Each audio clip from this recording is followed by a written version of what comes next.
নমস্কার, কেমন আছেন সবাই? এএসএ ফ্যামিলি ব্লগে আপনাদের স্বাগত জানাই। এতদিন আমাদের ব্লগটা বন্ধ ছিল, ছেলের পরীক্ষা ছিল তাই ছাড়তে পারিনি।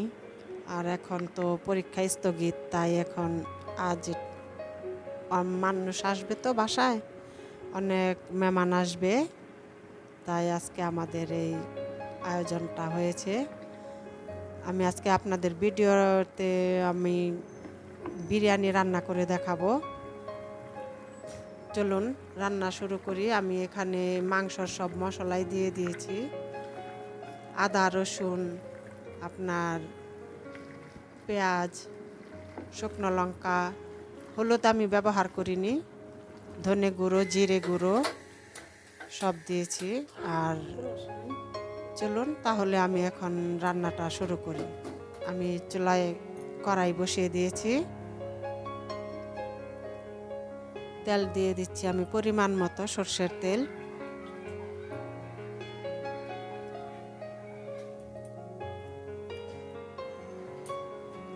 আমি দিয়ে দিচ্ছি তেজপাতা আর গোটা এলাচ, দারচিনি আর গোলমরিচ, লং।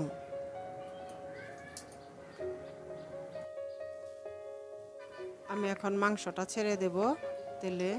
মাংসটা হয়ে গেলে আমি পরে রান্না শুরু করব বিরিয়ানি। মাংসটা ছেড়ে দিচ্ছি।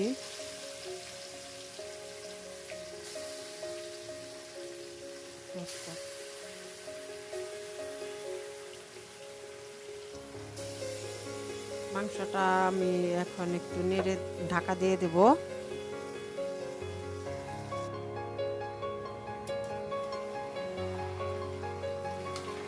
আসলে অনেক দিন ভিডিওটা বন্ধ ছিল তো ভিডিও করতে পারিনি, ছেলেরও পরীক্ষা ছিল ইন্টারের। এখন পরীক্ষাটা স্থগিত হয়ে যাওয়াতে নিয়ে ছেলেরও মন খারাপ। এখন কবে পরীক্ষা শুরু হবে তার ঠিক নেই। আর আজ মেহমানও আসবে বাসায়, তা বললাম অনেক দিন ভিডিও করা হয় না, চল একটু ভিডিও করে নিই, মানুষও আসবে যখন। আমি পোলার চালটা ধুয়ে নিচ্ছি ভালো করে।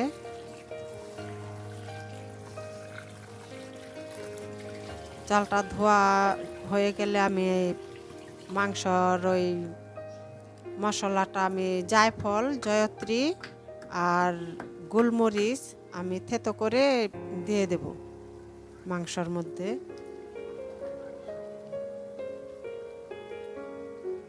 খুব সুন্দর একটা ঘ্রাণ বেরোয়। আমি এখানে দিয়ে দিচ্ছি মাংসর বিরিয়ানি মশলা, রাঁধুনি গুঁড়ো মশলা, রাঁধুনি বিরিয়ানি মশলা।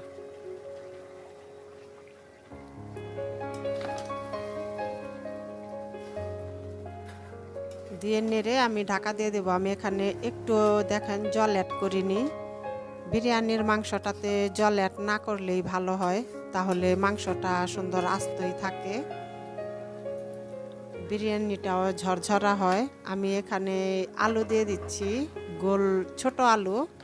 এখানে এই আলুটাকে বলে নলিত আলু বলে, আমরা এটাকে লাল আলু বলি, কিন্তু এই ময়মনসিংহ মুক্তাগাছা এখানে এই আলুটাকে নলিত আলু বলে। আর এটার অনেক দাম বেশি নেয় এখানে, খেতেও ভালো। আমি ওটা আলুটাকে আমি একটু রং চাম্পা রং দিয়ে আমি ওটা সেদ্ধ করে নিয়েছি। কালারটা দেখতে সুন্দর হয় আলুর।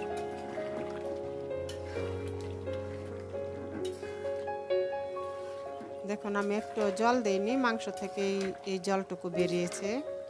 আর মাংসটা একবারে কষা কষা হয়ে গেলে আমি মাংসটা নামাবো। দিয়ে দিচ্ছি একটু চিনি।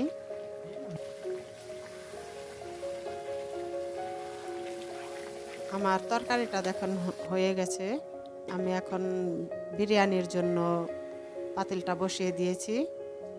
দিয়ে দেবো পরিমাণ মতো তেল। আমি বেশি তেল দিয়ে রান্না করি না, বেশি তেল দিলে খাওয়া যায় না, খুব একটা বেশি তেল হয়ে যায়। তেলটা একটু কম হলে খাওয়া যায়, সবাই খেয়ে তৃপ্তি পায়।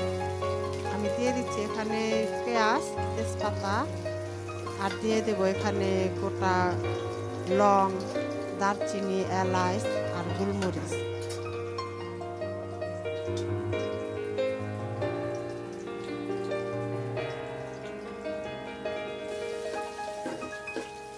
একটু বাদামি কালার হলে আমি এখানে জল দিয়ে দেব পরিমাণ মতো। আমি এখন দিয়ে দিচ্ছি আদা রসুন পেস্ট।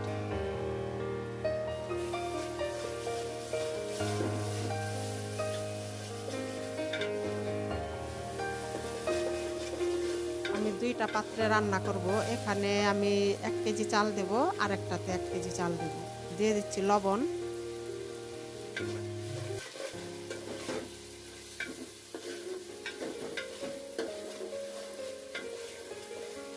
ভাজা হয়ে গেছে আমার।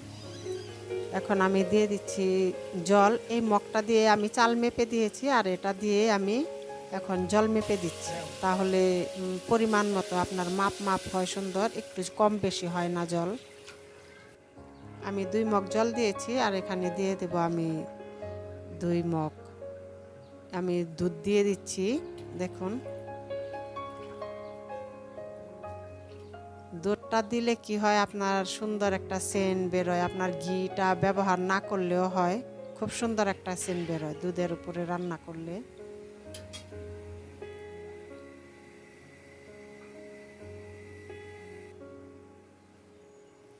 আমি এখন চালটা ছেড়ে দিচ্ছি।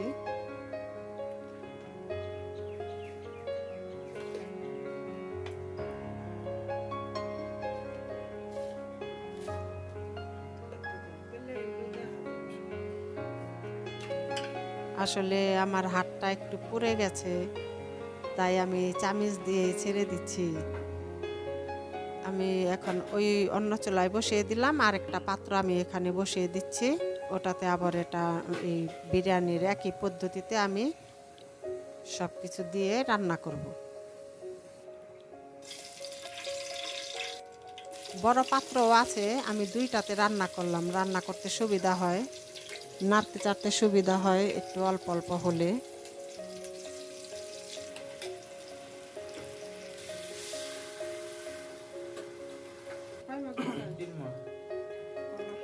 দেখতে পাচ্ছেন আমি একই পদ্ধতিতে ওটাতে দিয়ে দিচ্ছি সব।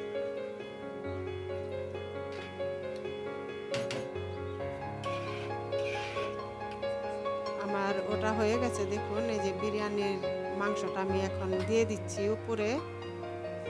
পরে আমি আস্তে আস্তে ভাপে হবে। কালারটা দেখুন খুব সুন্দর হয়েছে, বিরিয়ানিটাও হয়ে গেছে। আমি এটা এখন একটু উল্টে দিচ্ছি। আর আপনাদের যদি ভিডিওটা ভালো লাগে, আপনারা লাইক করবেন, শেয়ার করবেন, সাবস্ক্রাইব করবেন। অনেক দিন পরে ভিডিওটা ছাড়ছি তো একটু অন্যরকম হয়ে গেছে। আমি দিয়ে দিচ্ছি এখানে একটু চম্পা রং অল্প করে, আর দিয়ে দিচ্ছি কেওড়ার জল।